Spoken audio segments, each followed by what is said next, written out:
Thank you for joining Tokyo College Lecture Series. My name is Yuki Terada, Project Assistant Professor of Tokyo College, and I am the moderator for today's session. The title of today's lecture is Bringing Dark Heritage to Light, Monuments to Wartime Foreign Labors in Japan. I am pleased to welcome today's speaker, Professor Andrew Gordon. Professor Gordon from Harvard University specializes in modern Japanese history, history of labor, and industrial heritage. He has been examining how people in Japan have understood Japan's industrial heritage. As for today's session, we would begin with the lecture for about 50 minutes. Then we will hear a comment about 15 minutes by Associate Professor of Konan Women's University, Professor Shisei Kimura. Professor Kimura specializes in sociology of cultural heritage and researches on former coal-producing areas. After the lecture and comment, the remaining time will be used for discussion, and then we will have a short Q&A session. So please use the Q&A functions in the Zoom and write your questions either in English or Japanese and then send them to us. So Professor Gordon, floor is yours. Thank you very much. Now let me share my screen. All right, so I hope you can all see the screen. Welcome to all of you in the viewing audience. I want to extend a special thanks to Professor Kimura for coming all the way from Kobe for today's event, and also to Professor Terada for moderating.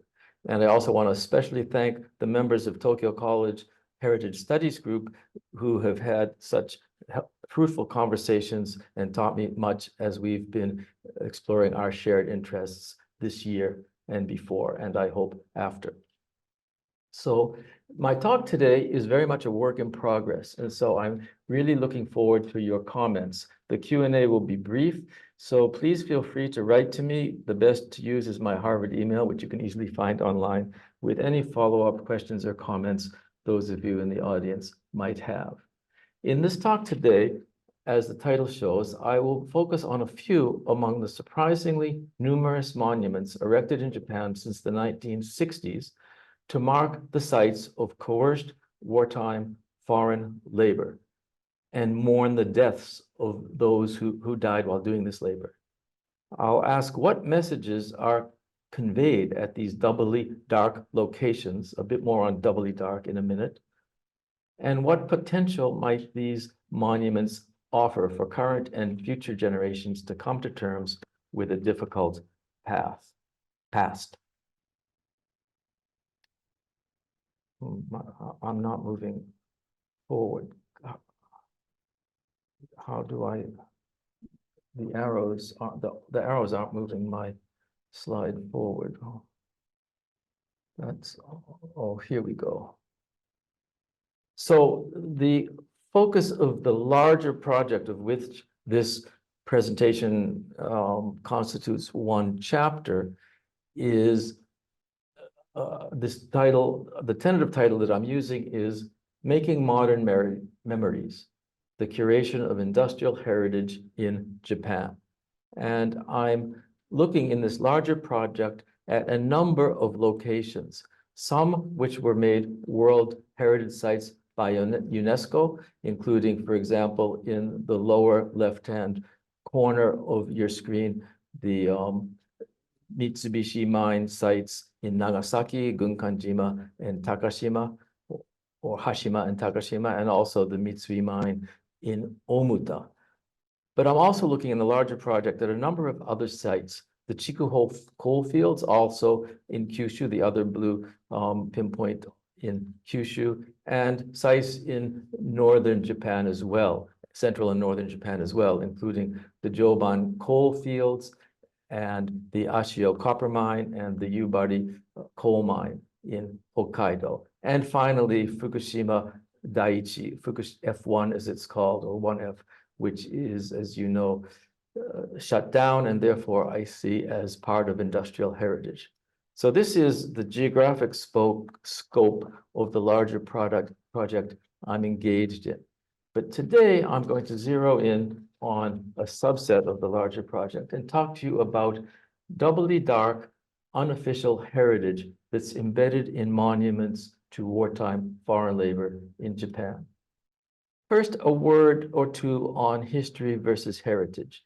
drawing on what scholars in heritage studies have written, I also with them see a fairly simple, but I think workable distinction between history being that which happened in the past and heritage being the way history is publicly marked and explained to present and future generations. And therefore, today, I'm not really talking about dark history so much as dark heritage, the way that is a dark past is explained to the present and the future. The dark here on the surface, and most importantly, dark heritage, like the sort of cognate term or related term, dark tourism, means heritage sites that mark and present history in places connected to tragedy and death. So dark heritage, and certainly in monuments mourning the deaths of wartime laborers, dark heritage has that aspect of a connection to death. But also, I say doubly dark because these places can be also dark in the sense of being somewhat hidden. They're not generally marked on tourist maps. They're rarely, if ever, in the case of the places I'm talking today, I think never marked publicly by the state or by local government as cultural heritage sites or bunkazai. Some are in public parks, so in that sense, they're not so hard to find, but others are on the grounds of Buddhist temples, although open to the public, or private land in out-of-the-way places. And as I'll talk about as we go along, one of the points I want to explore with you today are the very diverse perspectives embedded within these monuments. And I want to give special attention to the language that is used in these monuments or these cenotaphs. Before talking about dark heritage, I should talk a little bit about dark history, although my focus today is really not on a detailed, or is definitely not on a detailed exploration of the history that is publicly commemorated in these monuments. But still, you should know that during the Second World War, and many of you I'm sure do know, about 700,000 men from the Korean Peninsula were brought to Japan to work in mines, in factories, in the construction of military facilities such as airfields and underground bunkers. This number does not include the many women who were brought by the Japanese military and connected recruiters as so-called comfort women throughout the war zones of Japan's Second World War in Asia. That's a separate number and a related but separate story.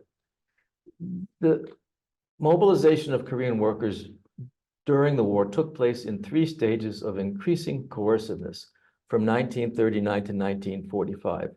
First, a period of time in which the so-called recruitment phase, in which companies were told by the government they were authorized to go to this or that area of the Korean Peninsula and recruit workers. Then there was a stage from 1942 to 45, so-called state mediation, where the government officials accompanied the company recruiters to these places. And when they met with Korean village headmen, for instance, and said, we need a certain number of men from your village, the village head had to recruit those men. That had a higher degree of coerciveness attached to it. And then finally, in the last year or so of the war, a phase of outright forced labor in the sense of a labor draft that was mandatory. The Japanese word used at the time was choyo, which I translate as conscription.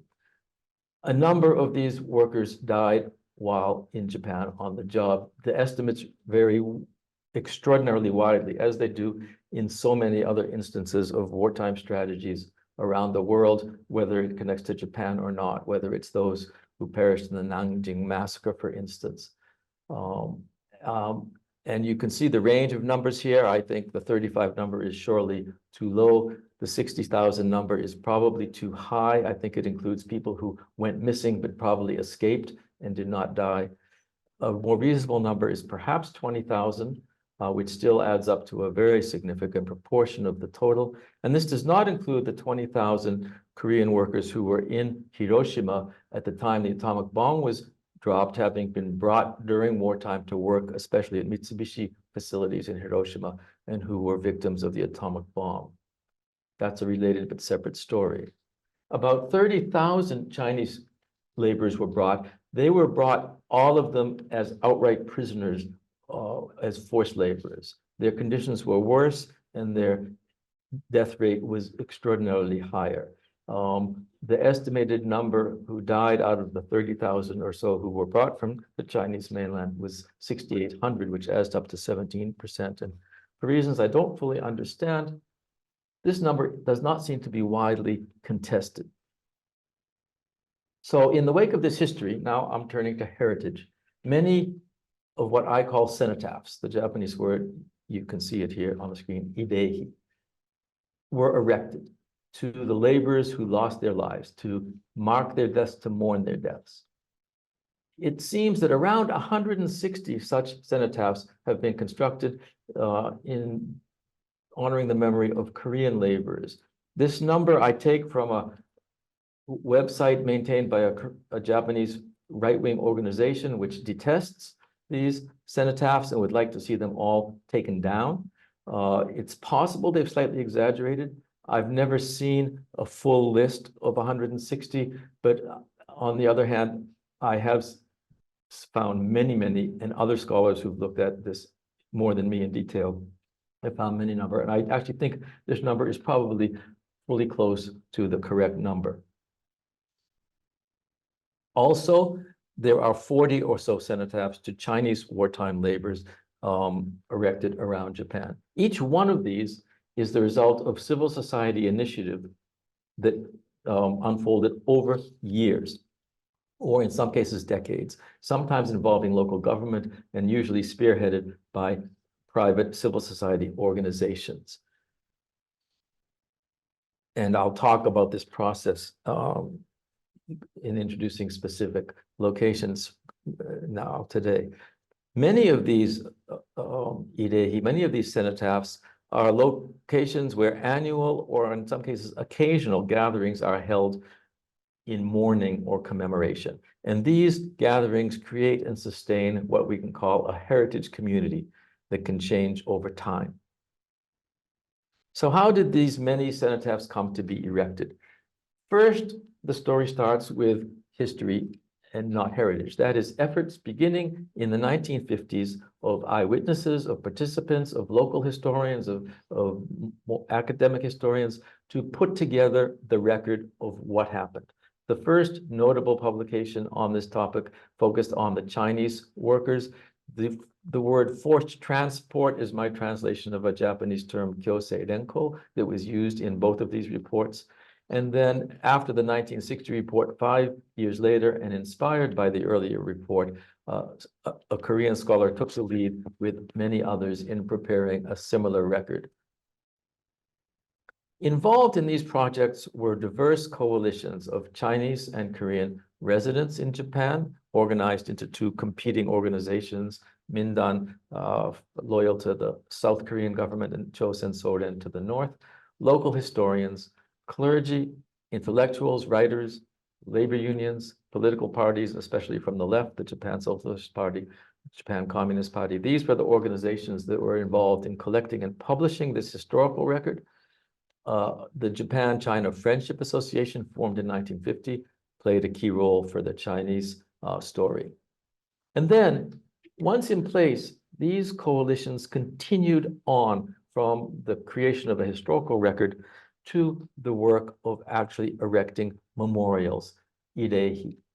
And that's the process that I'll be talking about with you today. And I should say that in addition to the national collection of records, there were locally focused efforts to collect the record of what happened in this mine, this city, this place. So my geographic focus today will be limited to two places you can see on this map of Kyushu. One, the Chikuho coal fields in the upper middle and centered on the city of Tagawa, where there was a Mitsui mine, Mitsui Tagawa mine, shut down decades ago in the 1970s, and now the site of a municipal park. And then the city of Omuta, where you see the second blue map marker, and this was the famous Mitsui Miike mine, whose pit heads were found in both Omuta City and Arao City. And I'll introduce in the remaining time a total of 7 monuments in these locations. First, let me turn to the Tagawa Coal Mine Memorial Park, which was opened in 1983 on the land formerly part of the Mitsui Tagawa mine as a municipal park. The mine had closed down about a decade earlier. There are many monuments in this park, including, for instance, a monument to the famous coal mining song Tanko Bushi. And people in Tagawa claim that their city was the origin of this town. People in Omuta claim that the Miike mine was the origin place of the town. This is a dispute over history that I am not getting involved in. There are also 3 public monuments in this park to wartime foreign laborers, and those are the ones I want to talk about with you today. Here is the first that I'll introduce, and I'm introducing them in the order in which they were erected. This is a very imposing monument. You can see the tall location of it with stone marble staircase leading to it. I translate the title as Cenotaph to Conscripted Korean Victims, Kankokujin Choyo Giseisha Idehi. And I'm giving attention to the wording today, so I'll use both Japanese and English on occasion. Choyo, which means conscript, and Giseisha, which I translate as victim. And this was put up in 1988. Buried here are the remains of 11 miners. And I should say that very few of these many cenotaphs actually are grave sites. Some of them, but few of them have actual remains of the miners. And there were more than 11 who died, but there were 11 whose remains are actually buried here. The Tagawa City branch of the Mindan, the South Korea-aligned Korean Residents Union in Japan, took the lead and was responsible for erecting this monument in 1988. The lengthy inscription, which is here, and the inscriptions I'll show you vary from long and detailed to short, is very blunt. It's written in both Japanese, as you see here, and on the reverse side in Korean. It's unsparing. This is not a direct translation. These bullet points are my paraphrases. Japan's policies of colonial rule itself, the cenotaph says, were inhumane. This was all the more the case during the Second World War. The victims, the forced laborers, were abducted. They were torn from their homeland and factories, then they were forced to work. They were made to suffer greatly. They died before they could return. It's a very harshly worded monument. This era of misfortune, the monument concludes, should never be repeated. And on the side, I'm not showing you in a photograph, in addition to the Tagawa branch of Mindan and the Tagawa City Women's Mindan Association, there are 13 individual Korean names listed as donors. But in addition, the local Japanese community was involved. This is an important point. The Socialist Party mayor of Tagawa at the time played a key role in making this monument possible. And this and the next 2 I'm showing you are on public land, on city land. So the city is certainly involved in authorizing the location of these monuments. On this particular site, it seems that occasional but not necessarily annual gatherings called Idesai take place. The second monument I want to introduce, cenotaph I want to introduce to you from Tagawa, is this one. It's in some ways has the most complicated inscription of any that I'll share with you today, because it seems to be full of internal contradictions or puzzles. Its title is, as I translate it, Cenotaph to the Coal Martyrs of the Tagawa region. It was put up 1 year after the cenotaph I just showed you. The governor of Fukuoka Prefecture, a man named Okuda Hachiji, put his name on the back of, or on the side stone. So in that sense, it does have a certain official imprimatur on it, although it's not called an official cultural site by the government. The word here, martyr, that I translate as martyr, you can see it if you can read Japanese in the middle, jun shokusha, which carries the connotation or the meaning of dying while on the job, dying while on duty. This monument is dedicated to all those who died in coal mining accidents in the Chikuho region from the 1870s to the 19th centuries, over a century-long history of coal mining in this region. People who lost their lives in accidents ranging from gas explosions to cave-ins to floods.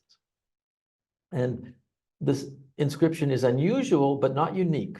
But it's unusual, it's unique among those I'm going to show you today, and it's unusual among all the 100+ cenotaphs in Japan focused on wartime labor, because it does not specifically mourn the deaths of wartime laborers or wartime conscripted or forced laborers, but it includes them explicitly as among the larger category of martyrs.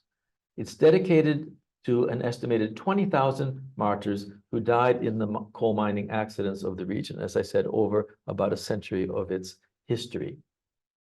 And the message is an oddly mixed one. These are direct translations from the inscription that you can see. First of all, the first paragraph laments that although, quote, in the development of modern industry after the Meiji Restoration, the Chikuho mines were the greatest energy resource for our nation. And then it goes on to lament that, however, quote, the rich nation, strong military, tragically led to the Sino-Japanese and Russo-Japanese wars, inexorably through the Manchuria incident to the 4 years of the Pacific War, bringing calamity and sacrifice unprecedented in human history. So far, fairly straightforward, but then a pivot. But it goes on here in the middle. The determination of our nation's 100 million people amidst despair and ashes accomplished a miraculous recovery. But then instead of carrying forward with a story of recovery, it pivots back in the next sentence to just the Chikuho region and not to the post-war recovery, but to wartime. And it says, quote, in wartime, quote, conscript labor and POWs and women and men, young and old, strove mightily to increase production. The final passage lists the types of accidents that happened that took 20,000 lives and vows, quote, in the shadow of our region's development, we must never forget these coal mining martyrs.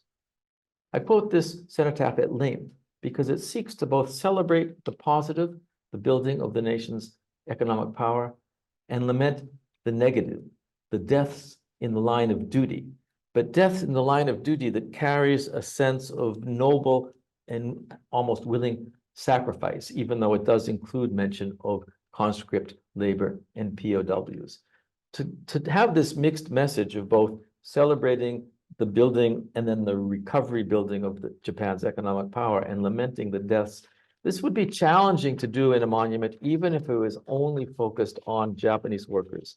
It's a jarring, if not, I think, impossible task to achieve when you're looking also at the wartime laborers from Japan and from the Korean Peninsula and China. Finally, the third monument I want to talk about from the Tagawa Whole Memorial Park is this one. It's relatively newer than the others. It was erected in 2002 by the Tagawa branch of the Japan-China Friendship Association. I translate the title as Requiem Monument to Chinese Forced Labor Martyrs. Here, the term martyrs is Junnansha, not Junshokusha as in the previous. The nan of Junnan carries the sense or the meaning of difficult. So it's people who were martyred in a difficult circumstance. It's a relatively more modest monument in size. Its brief inscription notes that there were 38,935 Chinese people, many prisoners of war, forcibly transported to work in mines and other industrial sites in Japan in the final years of World War II, and then notes that 6,830 men died. it says that as many as 668 Chinese workers were put to work at this Tagawa mine, and that at least 27 of them died on the job or of illness during the war. Those names are the ones arrayed across the front of the monument. The inscription about what happened is softer in tone and briefer than the first one I showed you, focused on the Korean workers or many others. It offers prayers in the end for the eternal peace, for the eternal rest of these souls and their eternal peace. And occasional gatherings, Irei-sai, are held on this location. One relatively large one was held in 2015 on the 70th anniversary of the end of World War II. And I should mention that also the previous monument that I showed you to the Tagawa workers, let me just quickly go back to it. I forgot to mention that this monument has been the site of annual Irei-sai, or annual gatherings, at least from 1989 to 2013, and I think probably subsequently, although I've yet to confirm that. So that's the story of, or I've given you a brief presentation of 3 monuments in Tagawa. Now let me move to the Omuta Arao area and the Mitsui Mike mine. This mine and the cities where the mine was located constitute the single most densely commemorated industrial heritage site in Japan, I believe. Certainly the most densely commemorated mining site in Japan. And this reflects the energy, it reflects, well, first, the fact that this was the largest coal mine in Japan over its modern history of mining, but also the fact that the post-war labor union movement in Omuta Arao at the Mike mine was extremely strong. There are no less than 6 public monuments to wartime laborers in the Omuta Arao area, although I will introduce just 4 of these today. The first I want to turn to is this one, these 2 cenotaphs at the Shohoji Temple. They were erected relatively early in 1972, just 27 years after the war ended, on these temple grounds located on the outskirts of Arao City. Not an easy place to find. It's dark, in the sense of hard to find. And even though I went along with an expert in this field who had been here before, Professor Matsuura Yusuke, whose work has been very valuable to me, who teaches at Kumamoto University, he and I got lost, quite lost on the way. We ended up at a golf course by mistake, and then finally made our way here. So this is an out-of-the-way place, but there are 2 large and impressive monuments. They were erected through the efforts of the priest of the Shohoji Temple, a man named Akaboshi Yoshihiro, who passed away about 2 years ago. And I visited here in 2020, so he died about 2 years after my visit. On the left-hand side is a monument to Korean workers, and on the right-hand side, a little shorter, is a monument to Chinese workers. Oh, whoops. And I want to say a bit more about these 2 monuments. The priest Akaboshi's father, also priest Akaboshi, had been the priest at the temple during the Second World War, and he had met some of the laborers, and he was very grieved at their fate. And he passed on this story to his son, who then decided in the late 1960s that it was his mission to create monuments of mourning, and in the Buddhist sense, kuyo, or mourning for their deaths. He made pilgrimages for 3 years from around 1969 to 72, all around Kumamoto Prefecture, begging for funds to build, literally begging in a Buddhist mode, for funds to build these monuments. Critics scorned him as a communist. Some reportedly pelted him with stones, shouted that he was ruining the reputation of the Mitsui mine, but he persevered. The Chinese monument the monument to the Chinese workers went up first. It took longer, about a half year longer, to put up the monument to the Korean workers because of disagreement on the wording between the members of the Korean community in the era area who were loyal to Chosen Soden and those who were loyal to Mindan or South Korea. And as the grandson of the original priest Akaboshi who lived in the wartime and the son of the priest who erected this, the younger Akaboshi who I met this winter, said the inscription Funi no To, or literally, if you read it in a Japanese order, or in a Chinese order, the Tower of Not Two, is a Buddhist term, not two referring to just one or unity. A tower of unity would be a translation of the term. The one thing that priest Akaboshi found the two sides, the South Korea and North Korea side, could agree on is that Korea should be one, should be unified. So they hit on this inscription, the Tower of Not Two.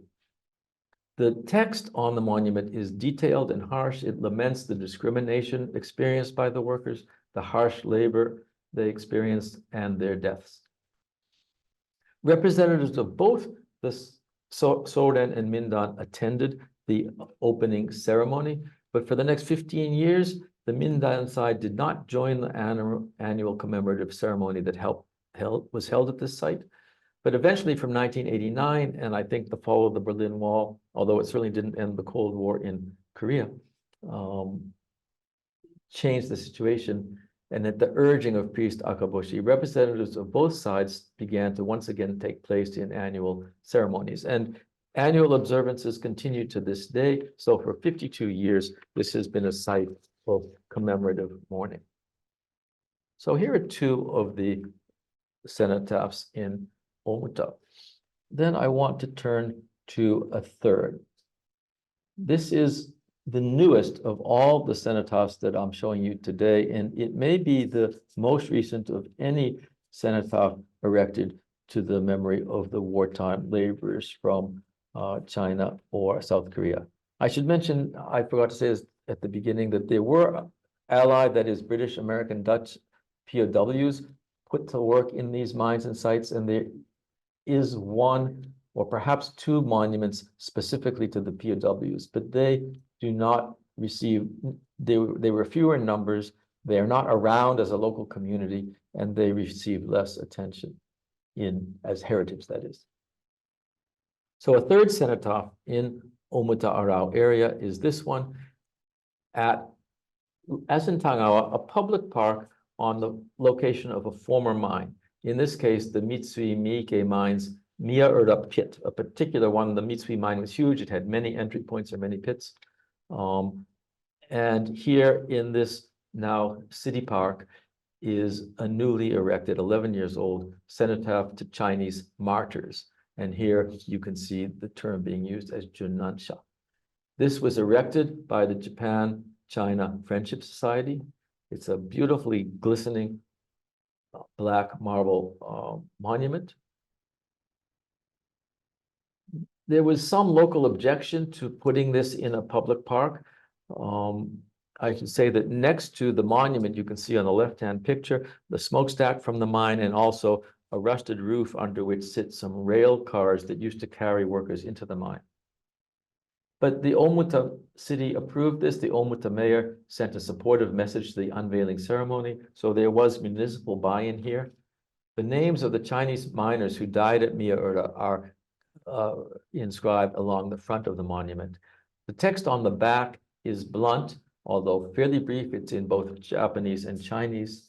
It describes the coercion, the brutal treatment of the Chinese laborers, and apologizes to the martyrs, the Junnansha. It states that an extraordinary 635 out of 2,481 miners died at all, that is 2,481 Chinese miners died at all the Miike mines, with 44 of these deaths taking place at the Miura pit. And here, over the last 11 years, annual Ideisai or commemorative events have taken place. Finally, the last monument I want to introduce to you, and I'll take a bit more time to talk about it than I have with the others, is this one. located also in Omuta, in a public park, although not former coal mining company land. The title I translate is Cenotaph for Conscript Labor Victims, put up in 1995 through primarily, of course, not only, but primarily the efforts of the man in this photograph.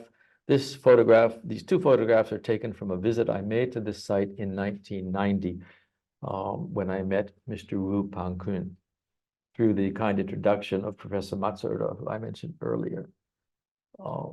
And on the right, you can see Mr. Wu pointing to both the inscription and then, and I'll come back to this point in a moment, at the bottom of the inscription he's pointing to are the names of the supporting sponsors, which includes Omuta City and 2 Mitsui enterprises. So this site is notable for having buy-in from a wide community in the area. Mr. Wu is now in his mid-80s.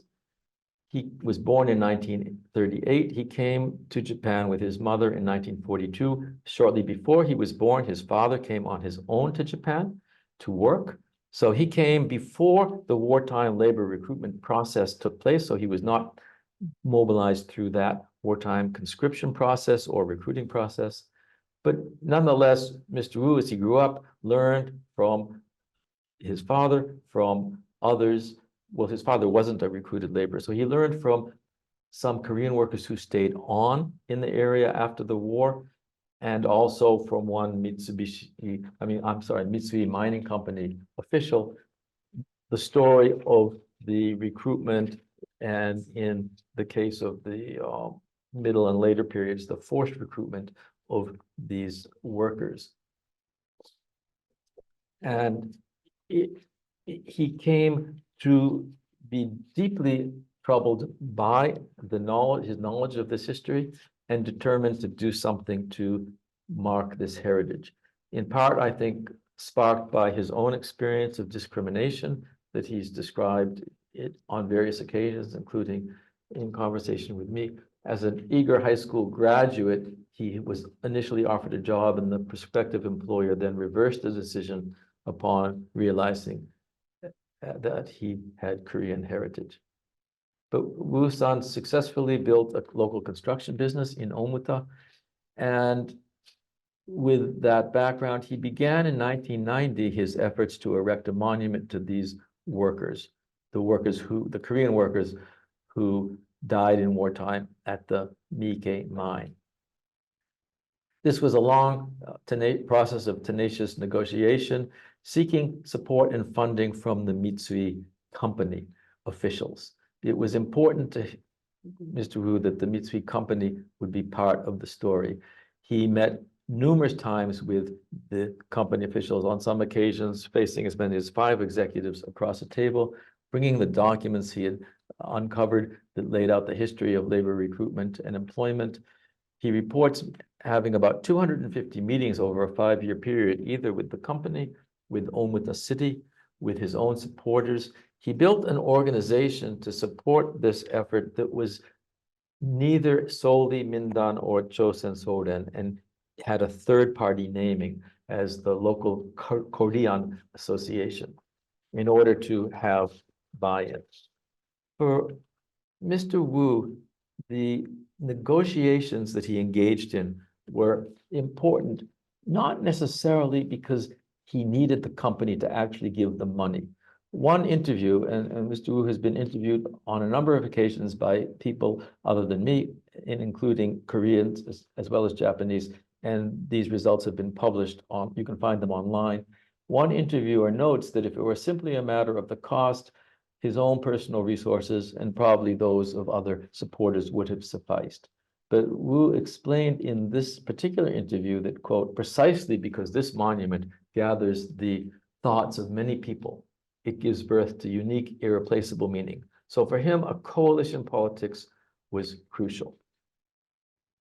Also crucial was, as in the case of every one of these monuments, figuring out what to write, what to inscribe. And after all, it's a stone monument, so these inscriptions are relatively permanent until eventually the weather causes them to fade.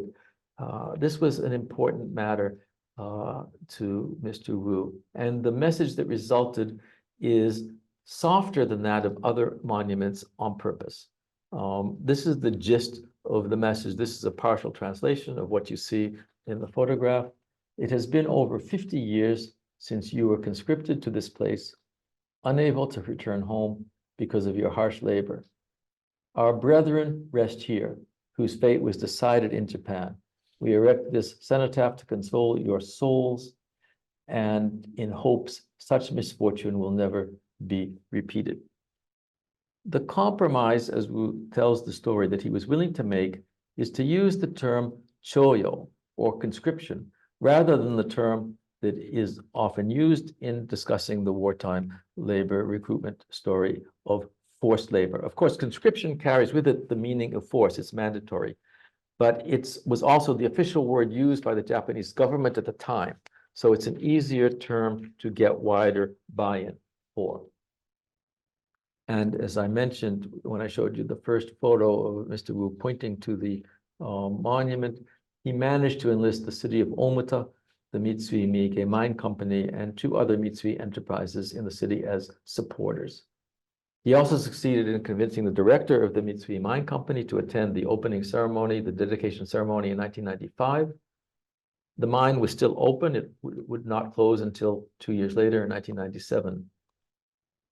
Ceremonies of mourning have continued to take place in front of this cenotaph to this day. For the first several years, Mitsui sent representatives, company representatives, both Mindan and Chosen Soren officials attend. Mr. Wu made a point in our conversation, which he regularly makes in interviews and in speeches and conversations with others, that his choice of this wording was, of course, purposeful. He has no wish, he says, to blame the Japanese people. His goal is to mourn the dead, not blame the living. So this is on a range of potential inscriptions at one end of a spectrum, as I see it. So those are the monuments I want to introduce to you today. And what I'd like to do now is spend a few minutes to offer some interim conclusions. As I said, this is a work in progress, and these conclusions are tentative ones that I'm curious to get your reactions to, questions, comments, feedback. First of all, it's important to note, and this, I think, catalog I've shared with you makes clear, that heritage consists of both officially designated sites. I haven't shown you any such sites today in a strict sense, and unofficially curated and commemorative sites. By official, I mean the Agency of Cultural Affairs in Japan, the Bunkacho, or the local boards of education. Some official body has designated a place as a cultural site, a cultural resource, a recognized historical site.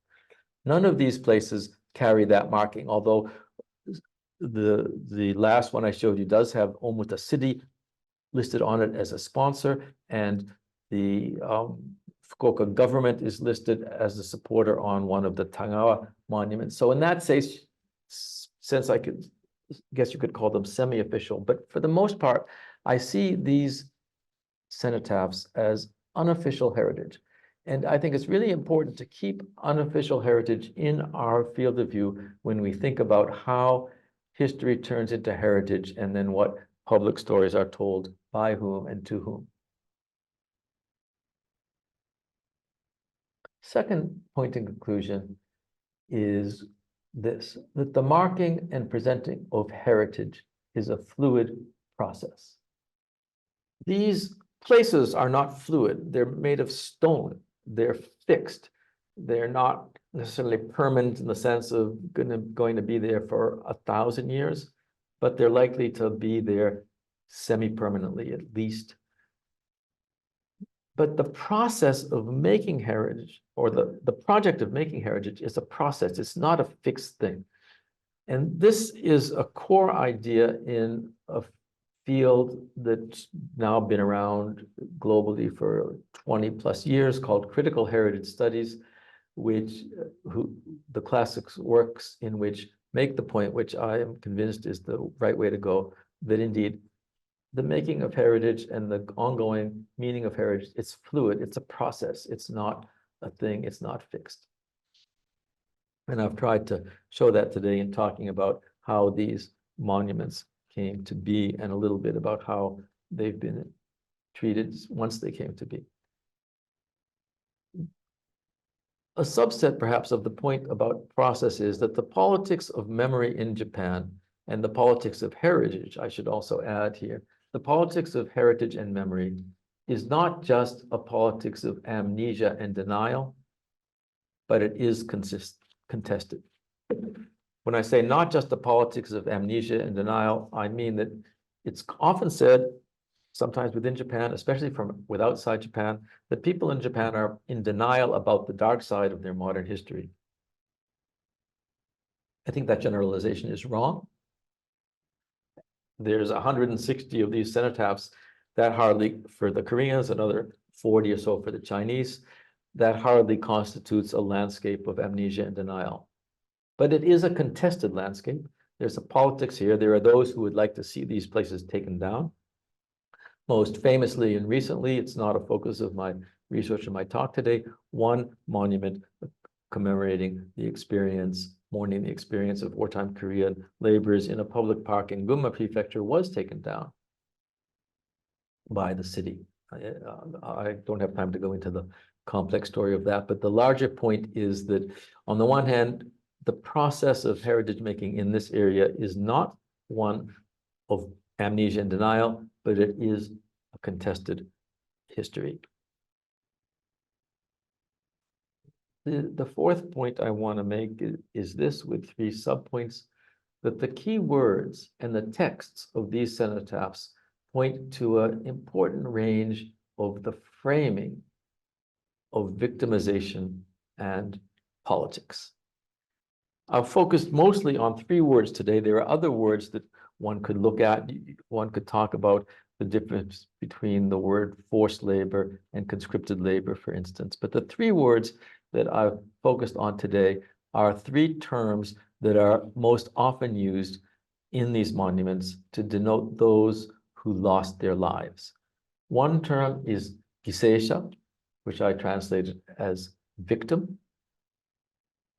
And I think relatively neutral. No term is completely neutral, of course, but relatively more perhaps straightforward. And then 2 more complicated terms. Giseisha also has its complexity, but the next 2, junnansha, junshokusha, are to me more interesting and more difficult to understand in terms of the meanings intended by the inscribers and the meanings taken away by the visitors. Both of these words are typically translated in Japanese to English dictionaries as martyr. I think they both do suggest something that is part of the term for martyr, although it doesn't carry the Christian notion of martyr that is found in the English language word. The 2 terms do carry, together with the English word martyr, the sense that the death took place for the sake of a higher purpose. This is very clear in the term junshokusha.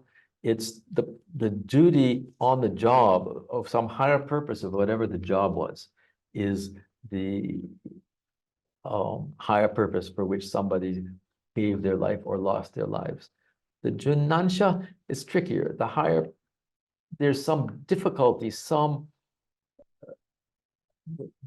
this is a death in difficult circumstances, and I think conveys, but also junshokusha, it conveys the purpose of the victimizer, of the state, which puts in place the wartime mobilization system, which brings these people to Japan and creates the difficulty, which then leads them to give their life for the purpose of the people who brought them, not for their own purpose. And the junshokusha as well, the purpose, this is a little harder because it carries some sense of noble sacrifice, I believe. But the purpose of the employer, of the coal mining company, more than the state, is the one for which somebody has given their life. So there's a range in the way the loss of life is characterized. and a complexity in how it's characterized that's important, and is something I'm wanting to think further on. There's also a range in the degree to which these lives and the loss of these lives is understood as universalistic or particular. There, I showed you just one monument in Tagawa, which universalizes the experience of the wartime laborers as part of a larger history of coal mining workers who lost their lives on the job through accidents. And there are some, at least one, and I think more than one, others of these wartime laborer cenotaphs that take this universalistic framing. But for the most part, and all the others I showed you today, they particularize the experience to a particular subset of all laborers, whether it's Chinese or Korean. And then third, there's a range from a stress on putting responsibility and blame in the forefront, or seeking reconciliation and a more simple mourning without so much concern for responsibility. And you saw, I think, and I hope it was clear in the inscriptions I described to you, that the slightly larger number of those I described to you today point towards identifying responsibility, who caused this awful thing to happen, as the key, and a couple others, and especially the final one I showed you from Omuta, in putting reconciliation as the main goal. Then a final set of comments, and then I'm looking forward to hearing from Professor Kimura and those of you in the audience. Both the erection of these monuments and their ongoing use as sites of gathering, as heritage sites, served and serves to bring diverse communities and coalitions into being. So there's a process in the making of these monuments and erecting them, and then there's the process in the ongoing interaction of people with the monuments that constitutes heritage as process. In some measure, these monuments are what heritage scholars, some heritage scholars, have called enclave communities. And as one work in this field describes an enclave community as a situation where the heritage of one group is not spatially located within that group's home territory. In other words, Koreans mostly live in Korea, Chinese people mostly live in China, and here we have monuments to Koreans or Chinese that are not in their homelands.